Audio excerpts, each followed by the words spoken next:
Tax, drugs and rock and roll, the decade that went whoosh, Brits, hits and Ireland's cultural revolution.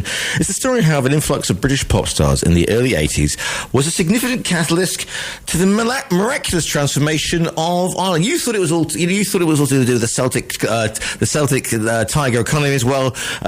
Damian Corless is on the line to explain exactly how it all happened. Damian, good morning to you. Good morning to you, and thank you for having me. Now, just playing a bit of Def Leppard, does it roll back the years for you? Are you now having a shudder at Joe Elliott's hair at that particular time and period in history? Oh, poodle perms, yes. God, yeah. The 80s were bad for style. They were bad for music, but they were great for Irish music and Irish style. It's a bizarre, whatever the word is, conundrum. Conundrum, that's the word. I was just scrabbling in my grey matter myself for that time. So explain, because, I mean, wasn't it was the Gay Byrne show, wasn't it? And I used to go and say, Ireland is Banjacks, and it seemed that the island was it transformed itself from... And I will have people throwing things at the wireless for this one, but Ireland took off in the 80s, and it was nothing to do with U2. Yeah, I wish. No, if you look at, I mean, the period that I've chosen for the book, really, the core period is 1980 to 1995. And if you go back to 1980, Ireland, Dublin, was a backwater. The tourism was way down because of the troubles in the north, overspilling. The economy was in crisis and rubbish. The rivers were polluted. There were no jobs. People were hemorrhaging out of the country to emigrate to Britain, to the States, to Australia. And by 1990, and also Ireland at the start of the 80s was so conservatively Catholic. And in 1983, we had a referendum banning divorce, even though it was already banned, abortion. Then 1986, divorce. And so I've taken as a pivot of the way the country turned on its head. 1986, Ireland voted overwhelmingly to ban divorce, even though it was already banned. 1995, so 9 short years later, the country approved divorce by popular appeal or acclaim. And the country had undertaken a huge, and this was just before the Celtic Tiger started up. So it was a cultural thing that started first. And my contention is that rock stars from Britain had, it's not like they were manning the front lines, and saying change. Joe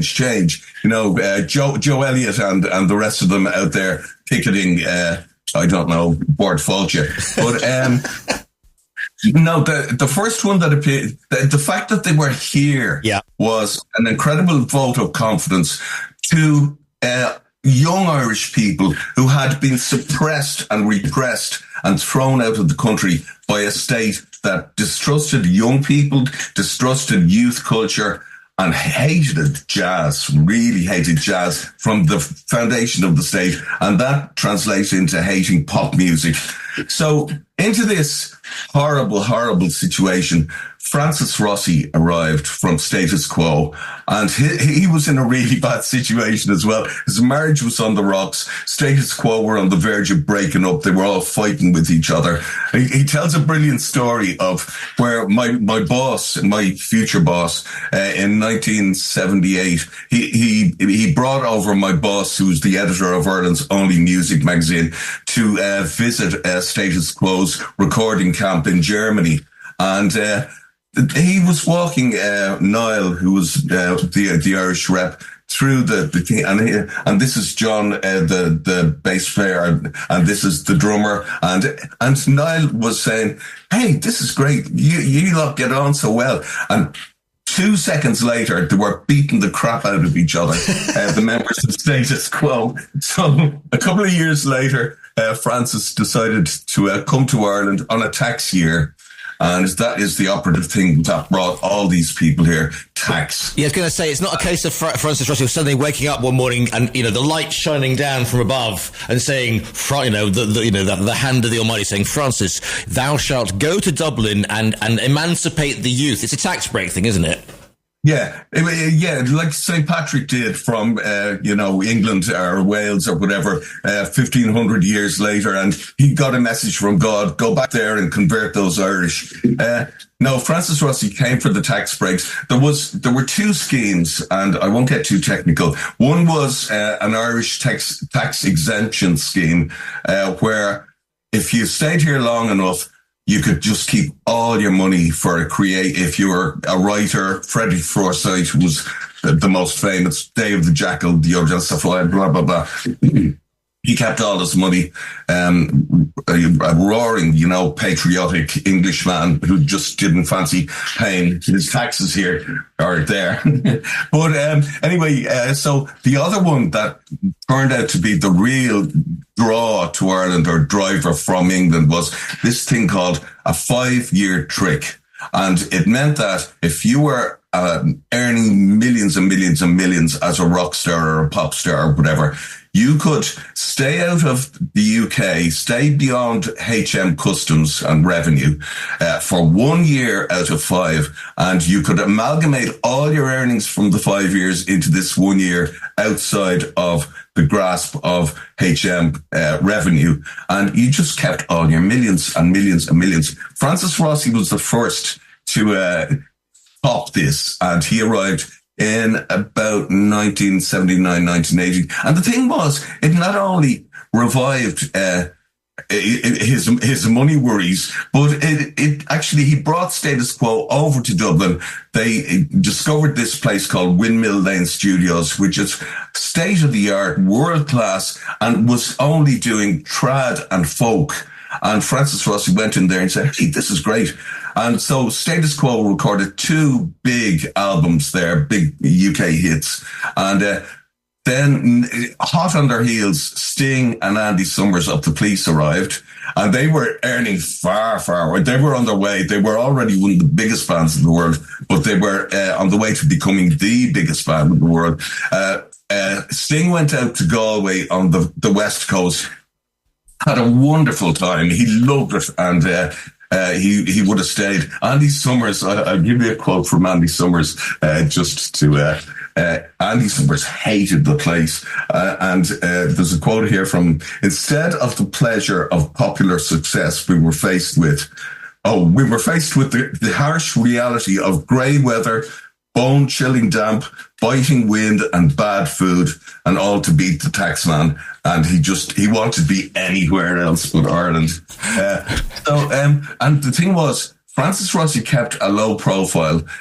Sting and Andy Summers, they tried to actually, have a presence here. And this was proved a bad thing when during the IRA hunger strikes of 1980-81. And they just decided that, they were getting threats, so they just got out of the place. And, but things, eased back to what passed for normality in that case. So then the next bunch were all these younger bands, because the Police and Status Quo, they predated MTV. MTV started up in 1981 in the States, and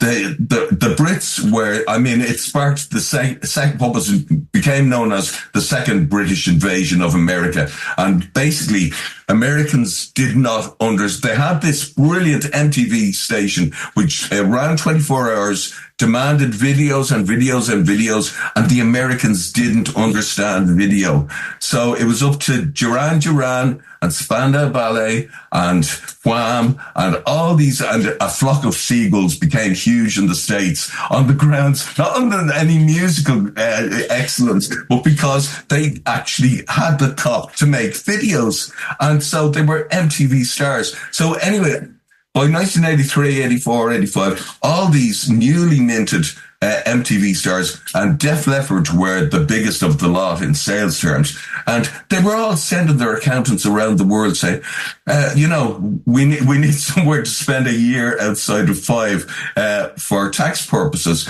And the Rolling Stones previously had gone to the south of France. Yeah. Rod Stewart famously had settled in LA. But the thing was that Dublin came out best because of the fact that we had our own additional tax savings that they could avail of. And we had Windmill Lane, the best studio in the world. It was a 50-minute flight from London or Sheffield or wherever. And and Joe Elliott and Francis Rossi and various others all said this to me because I interviewed all these people for the book. And they said, what Ireland had, what Dublin had over the south of France or the Bahamas or LA was that it was everybody spoke English. You could get good fish and chips. The Guinness was great, and it was also you got Match of the Day and Top of the Pops and all British soaps. And Joe Elliott had this brilliant story whereby he back in the early 80s. The biggest soap in the world was Dallas. And so Joe Elliott and RTE, the Irish TV, broadcast episodes of Dallas weeks and sometimes a couple of months ahead of the BBC. So what Joe Elliott would do was he'd get all the advanced episodes taped off Irish television, and then he'd send them home to his mother in Sheffield, and she would invite all her friends around, and she was just, king of the hill. The most popular woman in Sheffield. Absolutely. They had all the plots, sussed, weeks in advance. But there was more than that, because Ireland and Britain, since Irish independence, we shared what's called the common travel area. We still share it, which meant that you could travel. The thing was, all these people were supposed to be out of the country, strictly speaking. But because there was, and, they all admitted to this, that this was a part of the attraction, because there was no passport exchange. If you wanted to go home and have, beer with your mates down the pub in Leeds or whatever, or, visit your folks in London or whatever, you just hopped on a plane. Nobody was checking anything, and, you were just back whenever you fancied it. And they loved this. This was manna from heaven, So, I mean, and this is the one that blew my tiny mind are things like, because we say that sort of Sting's out there, you can see him wandering, can't you, in a long coat, looking over the wild Atlantic coast, feeling very spiritual, and Andy Summers is sort of shivering and muttering. But it's people like, Frankie Goes to Hollywood and Spandau Ballet getting involved in the community, and was it judging beauty contests or something? Yeah. Well, I mean, this is brilliant. I mean, Joe Elliott, Spandau were heavily involved in judging beauty contests. Wonder why? Yeah, but the thing was, they were going out. They were. You'd think that they'd be living in their gated mansions and estates or whatever. They were going out to judge beauty contests in the roughest parts of Dublin, and Joe Elliott actually met his future wife on one of these judging panels. Now, they were both judges. It wasn't some woman that he saw, and said, "Oh, fancy that." But there was also, I mean, the first to arrive of all those MTV stars, and they're sort of largely forgotten now, but they played Live Aid in Philadelphia, and they were the Thompson twins. And they, amongst others, just talked about the wonderful, and they did try to, they came for solitude and to, write and to get away from the world and the carnival of fame and all this. But they ended up being drawn into village life. And, but Tom Bailey was telling me, the singer was telling me of one incident where, they were invited to go down and visit the local kids' youth club or whatever. And they said, "Oh, well, we know what they expect here." So they dressed up in all their outsized Top of the Pops gear. Right. and stuff like that. And they went down to the youth club, and the kids and the scoutmasters were having none of this. They said, "Oh, hey, great, you're here. Let's go and play a game of rounders." And they were completely inappropriately trapped. But Holly Johnson, I mean, there were 5 members of Frankie's. Holly Johnson, the singer, was the one that actually did want a quiet life down in Boris. The Thompson twins handed over Boris House, a huge mansion, country house in rural Ireland, to the Frankies. But Holly Johnson got totally into this rural life, or whatever, village life, and but the other 4, they were just mad up for clubbing in Dublin with Spandau Ballet and Def Leppard. But Holly Johnson was telling me this brilliant story where he got friendly with this elderly woman who ran a pottery shop in this little village close to where they lived. And she told him one day that she was going to have to close the shop the next day because she had an appointment in Dublin. And he said, "Hey, that's okay. Leave it with me, and we'll man your shop." So at the height of their fame, global fame, these mad, and they were known for their mad lifestyles.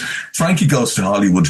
For one full day, they opened and ran a pottery shop in this little quiet village. And of course, word went around to all the kids that, quickly there were big queues outside the pottery shop, and looking for autographs. And it got to the point where they said, "Okay, no more autographs unless you buy something." So they sold out entirely of egg cups, which were the cheapest thing that were for sale there. Brilliant. And of course, I mean, now Dublin is obviously hip and happening, and you can't move for boutique hotels, etc., Temple Bar. But so I suppose back in the day, it revitalized it. And also there are very few nightclubs. Isn't it true that the main nightclub in Dublin had more celebrities per square meter than, say, Studio 54 or Stringfellows? Well, that's what the New York Times claimed at the time.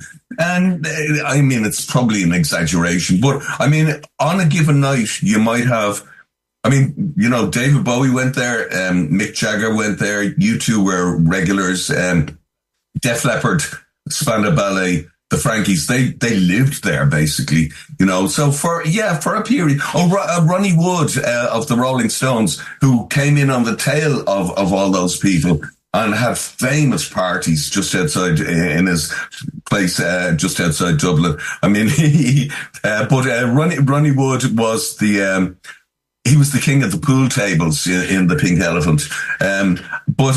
Ronnie had this great story as well about, one was about an argument between Keith Richards and Jerry Lee Lewis in his back garden.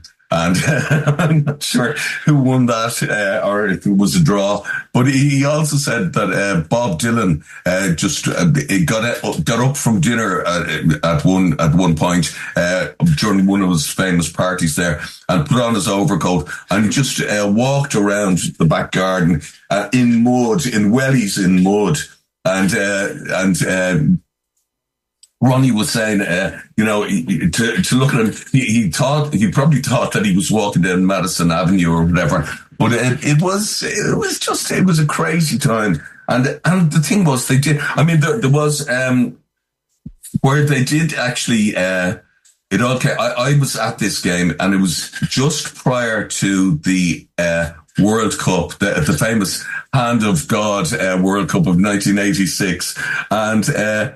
There was a charity celebrity football match between Dermot Morgan's Irish Showbiz 11. I mean, Dermot Morgan, back in 1986, about 9 years before Father Ted just went mad. But Dermot Morgan was already very famous in Ireland and notorious. So Dermot Morgan's 11 played a team of Def Leppard and Spandau Ballet and the Frankies, and it just, on just this little, and with 3 men and a dog, basically, looking on. And I suppose the thing is that they weren't in that they're London, so therefore they were more approachable. And you could, as a writer, as a journalist, it must have been brilliant because you could actually sort of hang out with them rather than within the UK there would be press people and paparazzi and all that sort of thing. Yeah. You could hang out. I mean, I played football with them. I played kick-arounds with them. And you could talk to them in the nightclubs. You wouldn't really stop them on the street. I mean, because the Irish people were just too cool for school, basically, when it came to the rock stars. At this stage, they were used to passing by, Joe Elliott or Phil Lynott or Bono or whatever, just walking down the street beyond them. And so the Irish people had this thing that, now maybe things have changed slightly because this was pre-selfies, and I don't know how selfies have affected that whole dynamic. But well, we only have to look at the portal, don't we, between Dublin and New York and what's happened there. Yeah. But, Francis Rossi was telling me that one of the great things about living here was that people knew, and Carole King said this to me as well. She lived here for a load of time, and I spent some time with her. Lovely woman, but I don't think she even came from the tax, because when she started living here in the early to mid 90s, the MTV generation had transformed the place so much that rock stars and pop stars were just coming here because it was hip.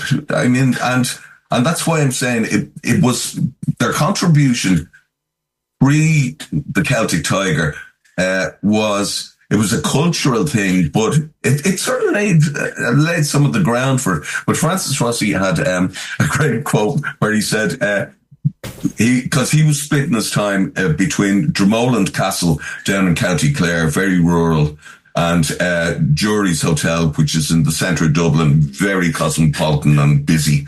And he said, in Dublin, people would know who you were, and they wouldn't even acknowledge it. They wouldn't even nod at you. They'd just walk past, and they might look back to see him walking, and oh, that was him. Yeah. But he was saying it was exactly the opposite, that he'd be wandering around the Bohereens and laneways of County Clare, and he said, you'd be just walking along, and this complete stranger, a farmer or a milkman or whatever, would just be passing you by, and they'd stop you and they'd want to talk. And he said this was actually really great because they didn't, in general, they didn't know who you were at all. They were just interested in talking to you. And he was saying, here I was, this big, tall hippie with lanky hair and denim, and all these just ordinary people. They didn't see that. They just wanted to talk to you and say, how's it going? Are you having a good day? And he said the only thing was, he said, nobody wanted to shag you, but that was grand. How much fun was it putting this book together then? It was great fun. It was just great fun because I lived through it. I mean, this thing. Dublin is such a village that I was in a band, say 1982, 83 or whatever, and I was still living at home with my folks, and in just a grey suburb of North Dublin in the city, just anonymous and grey, except that Bono lived around the corner. But he was living in the same grey suburb, whatever. But they built an extension onto the road, and the singer in my band moved in. So it was about 300 metres down the road, and he moved into one of the new houses there. And every time we met, he said, Francis Rossi is living across the road from me. Francis Rossi is living across the road from me. He stands out in the back garden, or in the front garden, and has a smoke and stuff like that. And we were all saying to him, Emmett, please, would you just cop on? There's a hippie with lank hair and denim, and he's living and in a 3-bed semi-D on this anonymous estate across the road from you. And I was telling this to Francis Rossi just as we finished off our interview for the book. And he said, oh, yeah, that was me. So Francis Rossi, for years, was living on my road. This completely anonymous thing. But Dublin is just, it's a village, you know? What do you hope that people will take from this? Because it's just so brilliantly surreal, isn't it? The whole situation, and absolutely fabulous. Yeah. It was a special time, and things have changed because it's like with politicians that in the same period that I cover. In the 1980s, Irish politicians, they would say the most outrageous things because it had not been coached out of them by their spin doctors and their, educators, and people say, you cannot say that, you cannot say that. And now they don't say it anymore. And the word is less colourful for the fact that they don't say these mad things. We need to look to Donald Trump for that now. But it's the same with rock stars that you still see them, on the street or whatever. I mean, I remember it could have been 10 years ago, but it was recent enough. And again, it was the same thing as usual. I'm just walking down Grafton Street, one of the main streets in Dublin. And Tom York of Radiohead he's walking past me the other way. And he's not looking at anybody. Nobody's looking at him. Except everybody knows that it's Tom York. But, so it still happens. And people feel, and again, it's like Carole King said, to me. She said the great thing about Dublin is that it's because she's a New Yorker, and she said Dublin it's a capital city. It's like New York, but it's walkable. You don't need a car to get around, and if people see her, they don't stop her. They don't even acknowledge her. The book is called Tax, Drugs and Rock and Roll. Damien, if people want to find you online, is there a website? Where can they get you? Where can they find you the nicest possible way? Oh, that's a good question. I'm on Facebook, so that's the simplest thing to do. Super. And the book's going to be available to order via our own virtual bookstore. I could have talked to you about this all day, but I'm going to run out of time and crash the news. The book is called Tax, Drugs and Rock and Roll. It's by Damian Corless. Order it via the TRE virtual bookstore. Damian, thank you so much for your time today. Thank you, Giles.